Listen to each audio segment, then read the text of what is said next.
Have you ever looked around your home and felt completely overwhelmed by all the stuff? Like you're drowning in things you don't even use or love? If that sounds familiar, you're not alone. So many of us are searching for a way to simplify our lives, declutter our spaces, and maybe even help the planet along the way. That's where sustainable minimalism comes in. It sounds like a big, complicated term, but I promise you, it's not. It's simply about owning less, but making what you do own count for you and for the environment. It's about being intentional. Instead of chasing trends and impulse buys, you focus on high-quality, long-lasting items that truly add value to your life. Think of it as a journey, not a destination, and definitely not about deprivation. It's about freedom. Freedom from clutter, freedom from debt, and freedom from the constant pressure to consume. Today, I'm going to break it down for you. We'll walk through 5 simple, actionable steps you can take to start your own sustainable minimalism journey. Right now, no extreme decluttering or throwing everything away. Just practical advice to help you create a life that's lighter, happier, and more eco-friendly. Ready? Let's dive into step 1.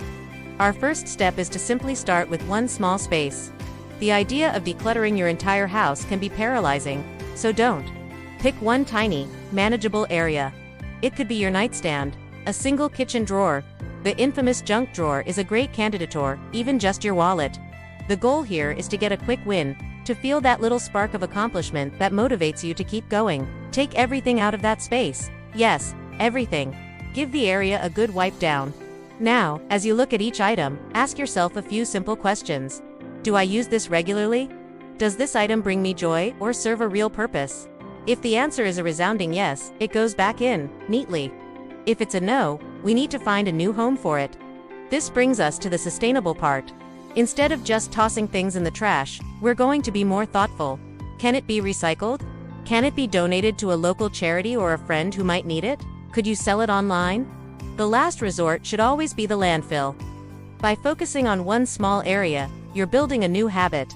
You retraining your brain to see your belongings differently and making conscious decisions about what deserves to take up your precious space. Once you've conquered that one drawer or shelf, you'll feel amazing, and you'll be ready for the next small step. Alright, step 2 is all about redefining what you need. This is a mindset shift. Before you buy anything new, I want you to adopt a wait-and-see approach. We live in a world of instant gratification. We see something online, click buy now, and it's on our doorstep the next day. Sustainable minimalism asks us to pause that impulse. Create a wish list for any non-essential items you think you want. It can be a note on your phone or a page in a journal. When you feel the urge to buy something, add it to the list and give yourself a waiting period, say, 30 days. This little bit of friction is incredibly powerful. It gives you time to really consider if you truly need the item or if it was just a fleeting want. You'll be shocked at how many things you completely forget about or lose interest in after a few weeks. This isn't about depriving yourself. It's about making sure your purchases are intentional. If, after 30 days, you still genuinely want and have a clear use for the item, then you can confidently buy it, knowing it's not just an impulse. This practice saves you money, reduces waste from unwanted items, and helps you appreciate the things you do decide to bring into your home so much more. It's a simple trick, but it completely changes your relationship with consumerism. Now for step 3, which is where the sustainable part really shines. When you do need to buy something, choose secondhand first. This is one of the most impactful and easiest changes you can make.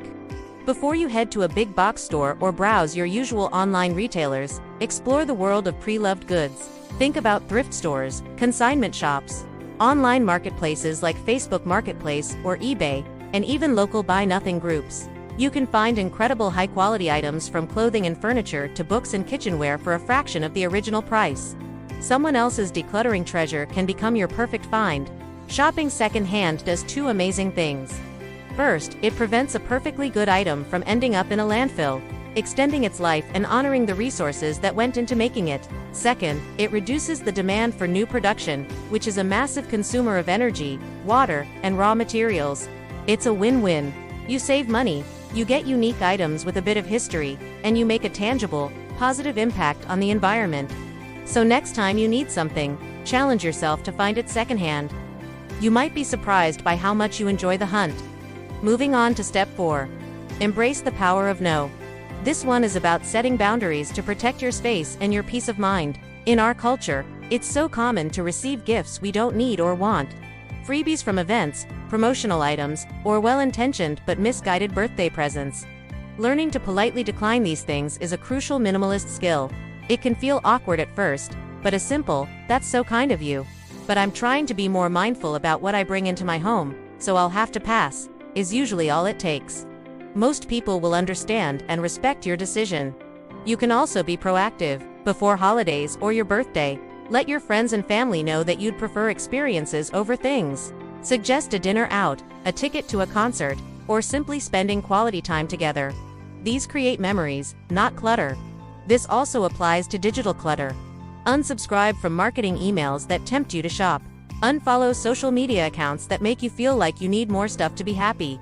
Saying no is about curating your life, both physical and digital, to reflect your values. It's about taking back control and consciously deciding what you allow to enter your world. It's not about being ungrateful. It's about being intentional. And that brings us to our fifth and final step. Learn and practice basic repair skills. We live in a throwaway society. When something breaks, a button pops off a shirt, a zipper gets stuck, or a small appliance stops working, our first instinct is often to replace it. Sustainable minimalism challenges us to shift from a replace mindset to a repair mindset. You don't need to become a master tailor or an electrical engineer. Start small. Learning how to sew on a button, patch a small hole in a pair of jeans, or fix a wobbly chair leg are incredibly empowering skills. There are thousands of free tutorials on YouTube for almost any repair you can imagine. Look up a video on how to darn a sock or how to clean the filter on your vacuum to improve its suction. By repairing your belongings, you're extending their lifespan, saving money, and keeping them out of the landfill. It also fosters a deeper connection to the things you own. You appreciate an item more when you've invested your own time and effort into maintaining it. This final step truly closes the loop of sustainable living. You're not just consuming less. You're actively stewarding the things you already have. It's a powerful act of self-sufficiency and a fantastic way to honor your commitment to a more sustainable life. So there you have it, 5 simple steps to kickstart your journey into sustainable minimalism. Let's do a quick recap. 1. Start with one small space to build momentum. 2. Redefine your needs with a 30-day waiting list. 3. Choose secondhand first whenever possible. 4. Embrace the power of saying no to things you don't need. And 5. Learn basic repair skills to make your belongings last. Remember, this is not about perfection. It's about progress. It's about making small, conscious choices every day that add up to a big impact over time, for your own well-being and for the health of our planet. Don't feel pressured to do everything at once. Pick one step that resonates with you and start there. You've got this. Thank you so much for watching. I hope this has inspired you to think about your stuff in a new way. If you found this video helpful, please give it a thumbs up and consider subscribing for more content on simple and intentional living. I'd love to hear from you in the comments below. Which step are you most excited to try first? See you in the next video.